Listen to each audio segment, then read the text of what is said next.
On Tuesday, February 11th, an insane crime shocked Japan. Airi Sato, a 22-year-old streamer, was brutally attacked while live streaming on the streets of Tokyo. The young woman was stabbed more than 30 times, while her thousands of followers watched helplessly, unable to do anything.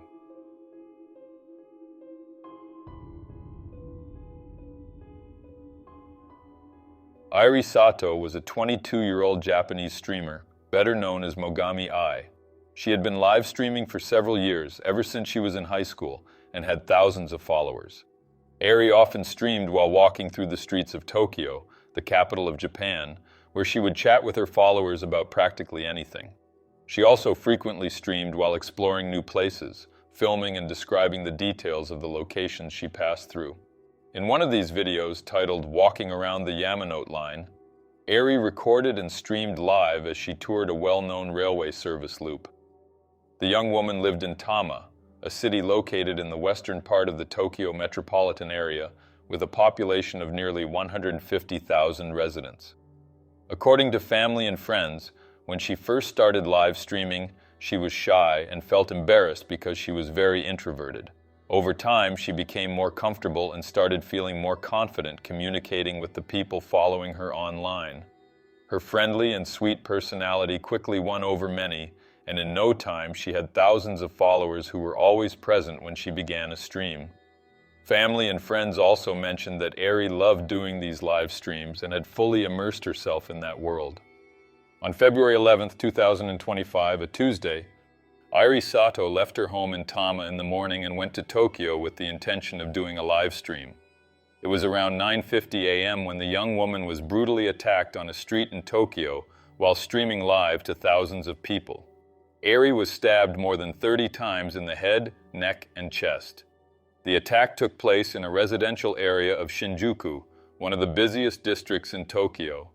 At the time of the attack, more than 2,000 people were watching the live stream, and they all witnessed the crime. Everyone saw when Airi fell to the ground, lying in her own pool of blood. Airi screamed for help before her live stream was cut off. Before the stream ended, it was also possible to hear the attacker asking if she was already dead.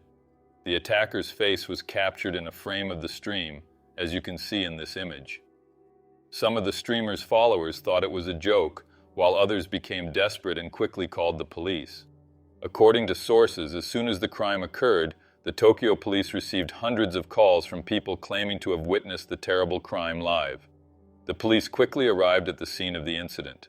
Upon arriving at the scene, the police found the victim lying on the ground in critical condition. There was a lot of blood at the site, and it was hard to believe that Airi was still alive. The young woman was rushed to the hospital, but despite the doctor's best efforts to save her, Airi passed away a few hours later. According to the medical report, the cause of death was bleeding caused by multiple wounds to her body. The case quickly gained widespread attention across Japan, with the media providing extensive coverage. Amid all the reports that started to emerge about the case, along with the numerous shares online by people following the story, a misunderstanding occurred. Airi used the pseudonym Mogami Ai for her streams, and many people who followed her only knew her by that name. However, there is another Mogami Ai in Japan, a famous actress and voice actress. This led to confusion, to the point where many people thought the crime victim was the voice actress. Thousands of people posted messages and sent condolences on the voice actress's social media accounts and to her family. The woman and the company she works for had to issue a public statement to clarify this big misunderstanding. In the statement, they expressed their sorrow over the death of Airi Sato, apologized for any inconvenience, and clarified that the voice actress Mogami Ai was fine. They also called for justice to be served. After the statement, many of the voice actress's fans were relieved to know she was fine, but at the same time, they were saddened by what had happened to Airi Sato. The police found a 13-centimeter hunting knife near the crime scene. They believe this knife is the weapon used in the attack, so it was collected and sent for analysis to confirm their suspicions. The attack occurred about 350 meters southwest of JR Takadanobaba Station. There were no signs of the perpetrator in the vicinity, so the police began an investigation to identify and locate the man. During the investigation, the police reviewed security camera footage from the area near where Airi was attacked. They also spoke with a few people who witnessed the crime and others who were nearby and saw the criminal flee. A 53-year-old construction worker, who works on the second floor of a building about 50 meters from the scene, said he heard a woman screaming outside before 10 a.m. According to him, the victim's screams lasted for more than a minute. He said he ran to a window and saw a woman in a gray sweatshirt lying on her back, while a man wearing a dark coat stood next to her, looking at her. Since he did not see the exact moment of the attack from where he was, it appeared the man was trying to help the victim, not that he was the attacker. Through the cross-referencing of this information, Japanese authorities were able to identify and locate the perpetrator, who was arrested the following day. His name is Kenichi Takano, 42 years old. Kenichi lived in Oyama, a city in Tochigi Prefecture, located 50 miles north of Tokyo. With him, the police found several hunting knives, which he claimed to have purchased online, including the knife he used in the crime. He told the police that he had been following the victim's live streams for several years, and on the day of the crime, upon learning she was going to Tokyo, he decided to go after her. According to the criminal, he was able to pinpoint the exact location where Airi was because of the signs and buildings visible in the stream. He recognized the area as a residential neighborhood in Shinjuku, and as he walked through the streets, he also kept watching Airi's live stream to track her. After finding her, he pulled out the knife and repeatedly stabbed her. Kenichi calmly confessed all of this to the police and did not seem the least bit remorseful for what he had done. When taken to the Tokyo Police Department, he gave his first statement and explained to the authorities what motivated the crime. Kenichi said he met the victim in a restaurant where she worked and he frequented. At the time, he learned that she did live streams on the HoWatch platform and began following her. This happened almost 4 years ago, and he and the victim would occasionally chat through messages. Kenichi claimed that he would often support Airi by sending tips to her through the online platform. HoWatch was launched in 2015 and is quite popular in Japan among an older age group. It offers a high return rate for streamers through viewer donations, known as tips. However, the relationship between Kenichi and Airi went beyond the tips. According to Kenichi, the young woman began asking for loans, claiming she was facing financial difficulties and needed money to pay her bills and also her sister's.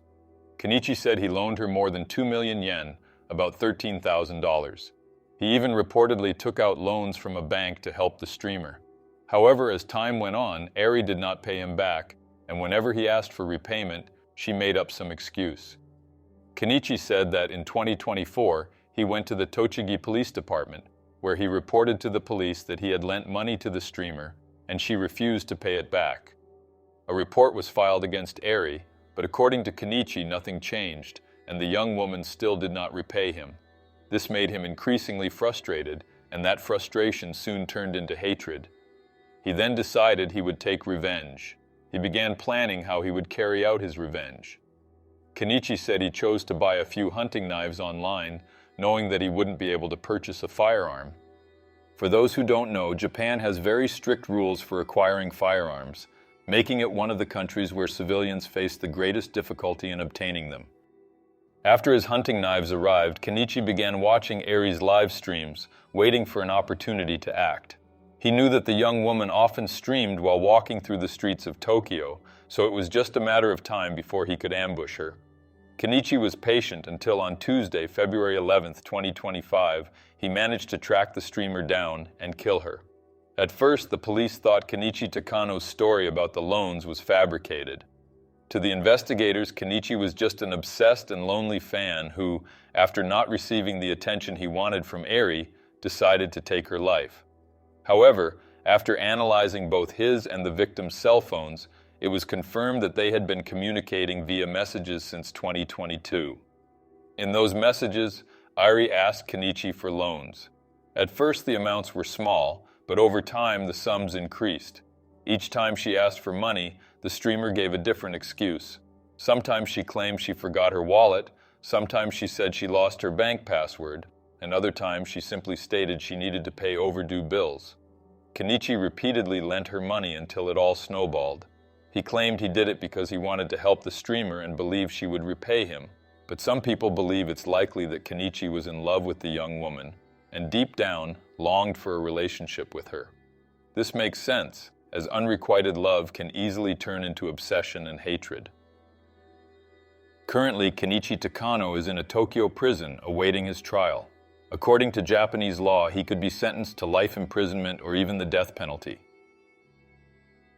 Although financial disputes between online personalities and their viewers are not uncommon, this case highlights the potential dangers of blurred boundaries in digital relationships.